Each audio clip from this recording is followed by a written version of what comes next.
because you don't want to think of your savings or your investments as an afterthought. Think of it as if you're paying a bill.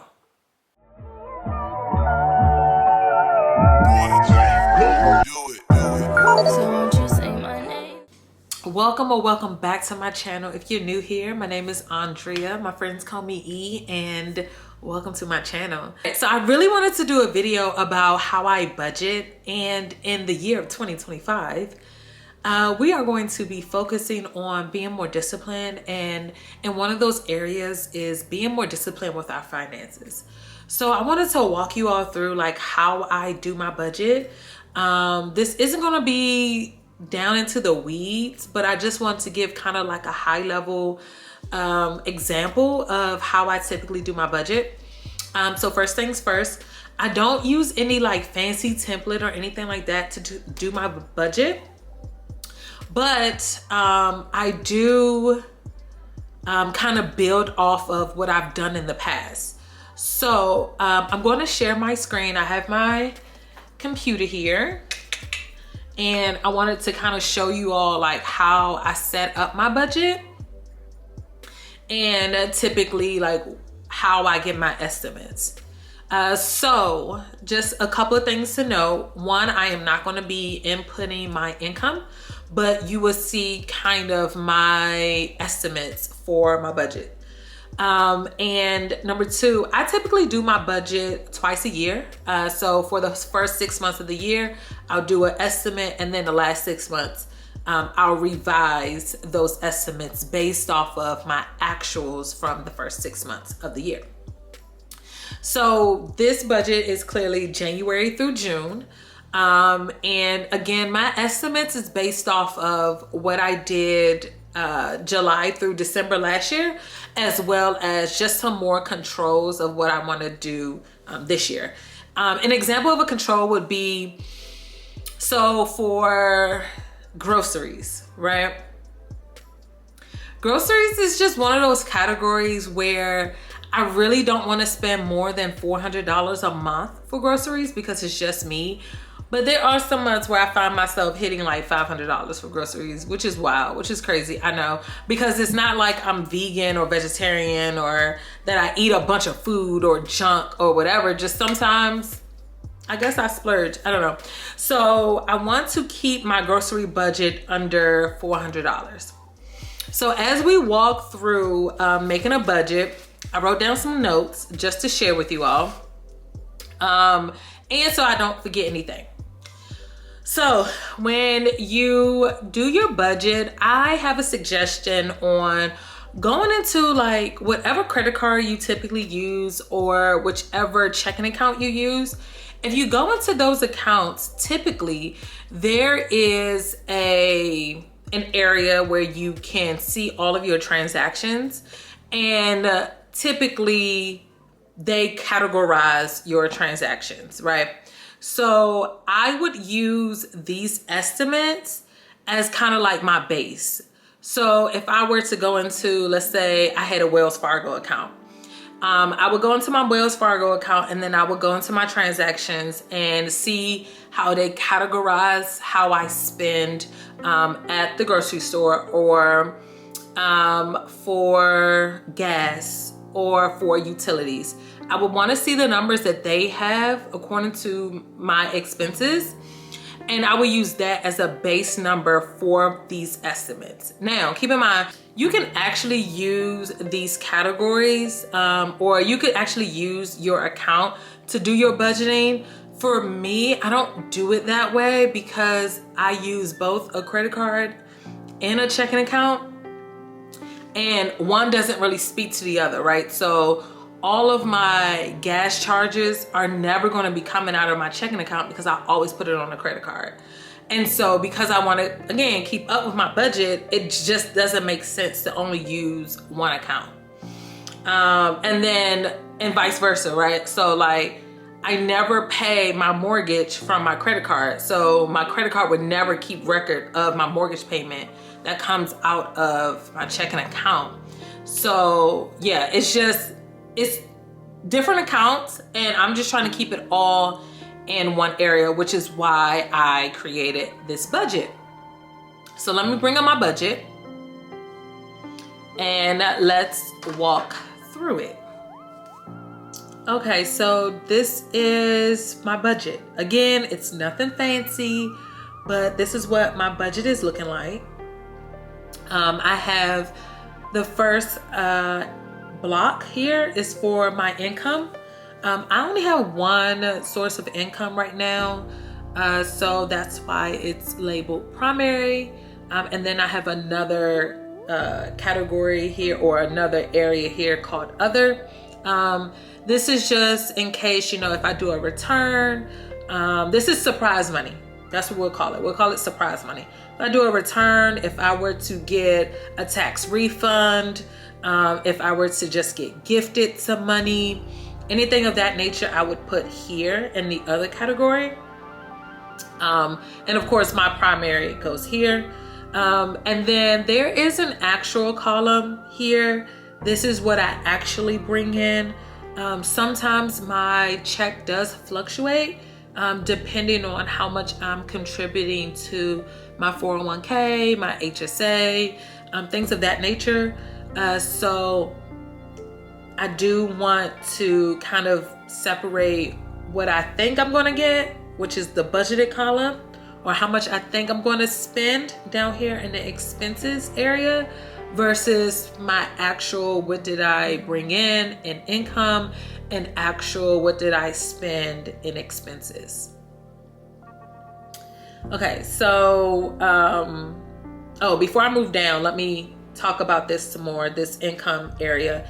If you were to get child support, if you were to get alimony, if you have other sources of income, let's say you do content creating, and you get income from YouTube, you get income from Instagram, you get income from Threads, things of that nature, I would separate all of those out and put a budgeted amount in what I actually receive from that. And then I do have a difference column here just to subtract what, you know, comparing what did I actually bring in versus what I thought I was going to bring in. So that's what this difference column highlights. Okay, so moving down here to these fixed expenses, we have our mortgage. If you have a rent, you will put rent. And then the typical categories of water, electric, pool maintenance, car insurance, cell phones, internet, subscriptions. Subscriptions could also be in variable expenses, but I have it here in my fixed expenses. Gym membership, pest control, my business mailbox, which is a virtual mailbox. My CookUnity meals, I do not use these right now.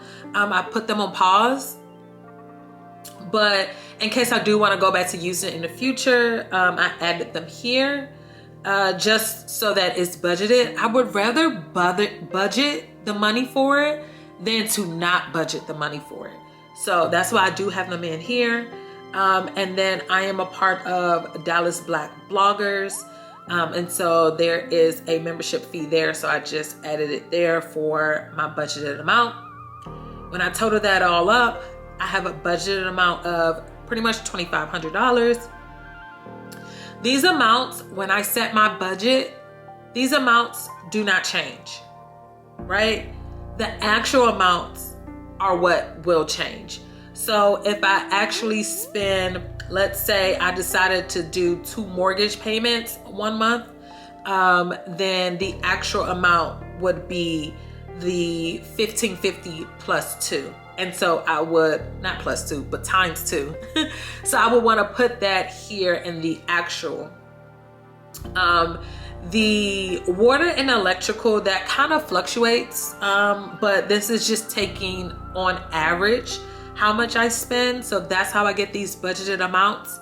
Remember I said that my budgeted amount is based on my what my accounts say that I typically spend in these areas, as well as what was done and what I've noticed previously in the last 6 months.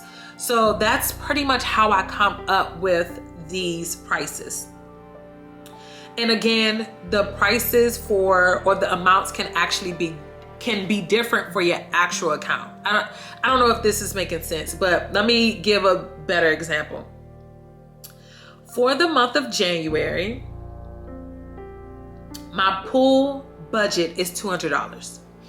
That's typically how much I spend each month for my pool to be maintenance and cleaned and chemicals and vacuumed and all of that stuff, right? Well, in January, because I needed my pool winterized, I had to spend an extra $100. So in my actual column, I would put $200, which is what I typically pay each month anyway. Actually, I take that back. I'm sorry. Let's do it like this. So January, I've already paid the $100 for the winterizing of my pool. And then I pay $50 each week because they come out once a week. January, because they come out on Thursdays, January has 5 Thursdays this month. So that means that instead of spending $200, I am now spending an additional $50. So I'm doing $250 plus $100 for the month of January. That means that I am over my pool budget by $150. Now I can account for why I'm over by $150 because I just said it. And that's what you want to kind of like be mindful of. You can actually go in and create comments and things like that if you want.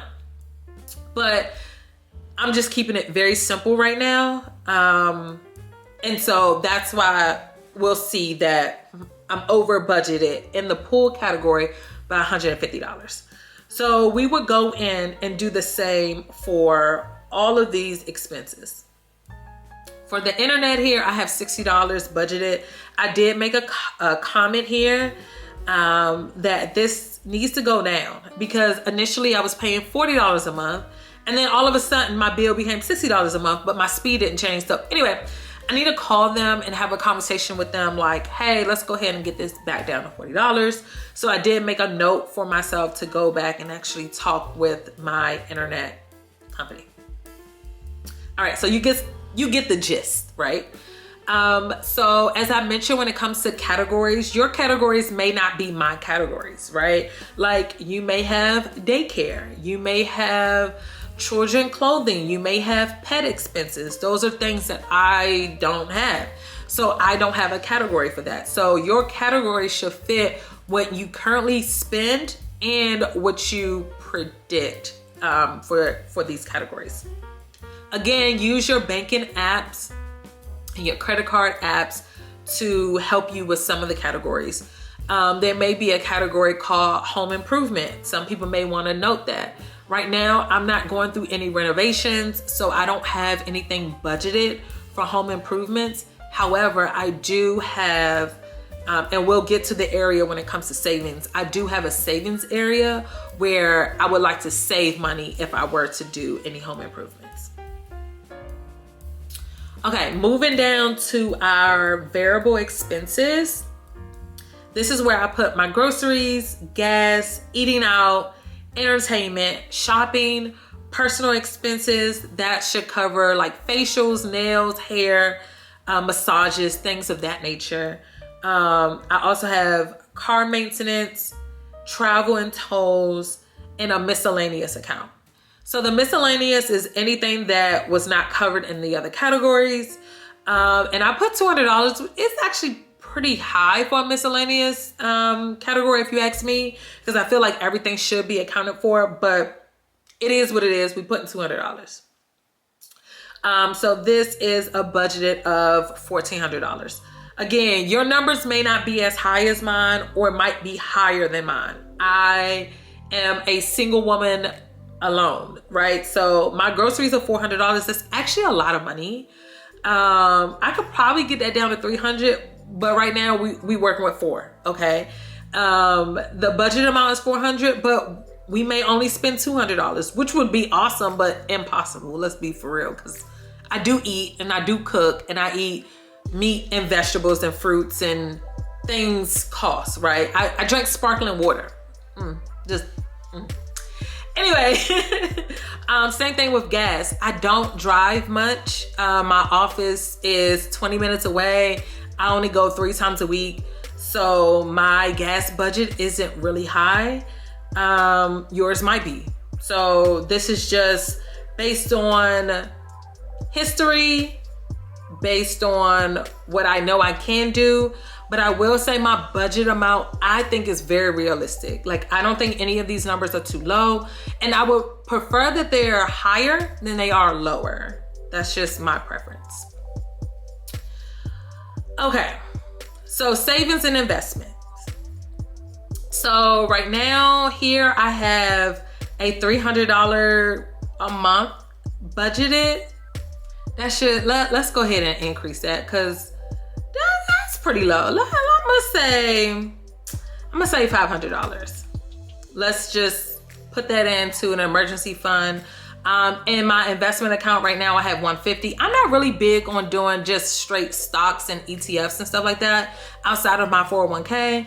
I am very conservative when it comes to investments. I am scared. So I play it really safe. So $150 to me, that's plenty of money to play with. If I play with it. Sometimes I just have it sitting in a brokerage account. Either way, neither here nor there. Okay, so the best piece of advice I've ever gotten when it comes to budgeting for my savings and investments account. The best piece of advice I've ever gotten is you pay your savings and you pay your investments as if it's a bill. Put it on automatic payment or automatic transfer and leave it there. Because you don't want to think of your savings or your investments as an afterthought. Think of it as if you're paying a bill. So that's what we do here. Typically what I budget is going to be what I actually do, because as I mentioned, I put that on auto payment and I don't think about it. That's it. I just don't think about it. Okay. And that's the last category that I have. Thankfully, I don't have any like loans or debt to pay back or pay off.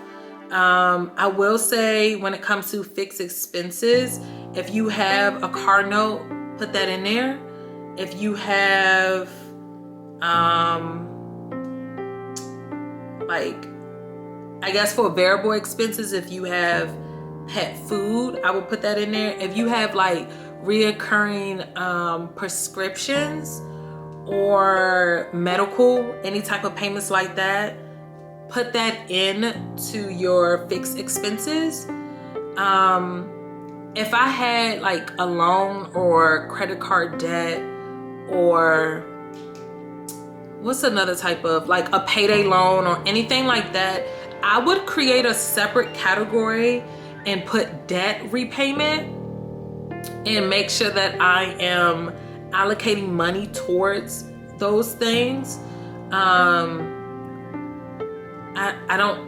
Thankfully I don't have that, but if I did, that's what I would do. Student loans, same. I would make a category for debt repayment and have it just going into that, just feeding into that. And so here in this last box, we have a summary. And in this summary tab, this is where we'll put our income. Well, when we put our income here, the total, it will transfer over here, because I do have formulas set up for this spreadsheet. And so this number matches this number, and so on and so forth, right? So my actuals will be in here as well, and then we'll see the difference. So the goal right now for this budget and how I have these numbers set up, and remember my income is not, I did not put my income in here, but we have to make at least this amount of money. So we have to make at least $4,551.67 to cover our budgeted expenses. That's the goal. Some people do zero-based budgeting where you want your budget, you want this difference to be zero.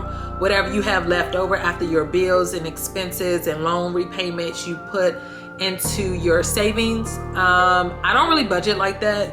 Kudos to those who do.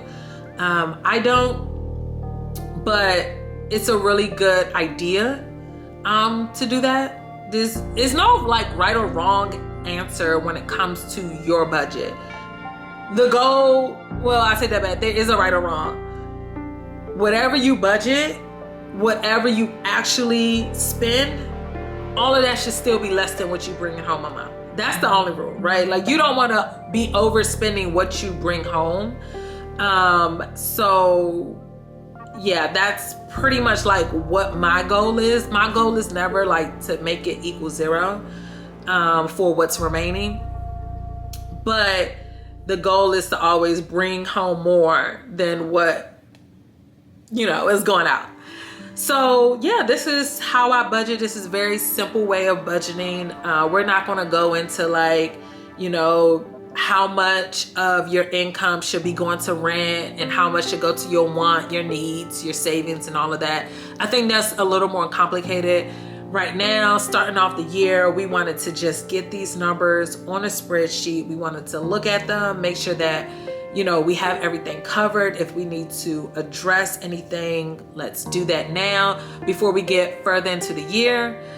Today is January 10th. It is Friday, and I think my budget is set up. So for the first 6 months, this is our budget.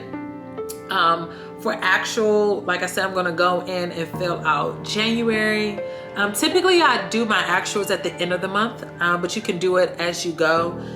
I will say when you do it one time at the end of the month, you just do it and be done. Whereas if you do it in the middle of the month, you kind of have to remember, you know, which days did you already account for, like say grocery shopping or what have you. The reason why this spreadsheet to me is pretty basic but pretty easy to maintain is that I can go in and insert columns. So let me insert a column to the left. I'm gonna insert another one. And so this actual column, I can do it by month. So I can make this actual, we can put January and then February, then March, and so on and so forth, until we get to June. And we'll just make sure that our formulas are up to date. So for this one, it should be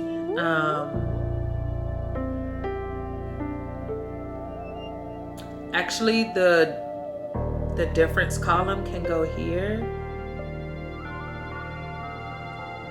Let me play with this a little bit.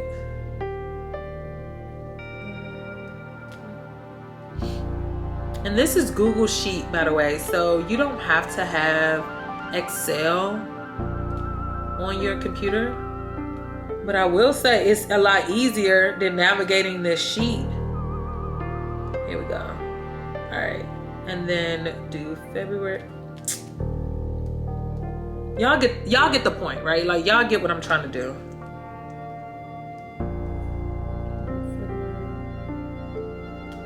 Here, and then I can have another column.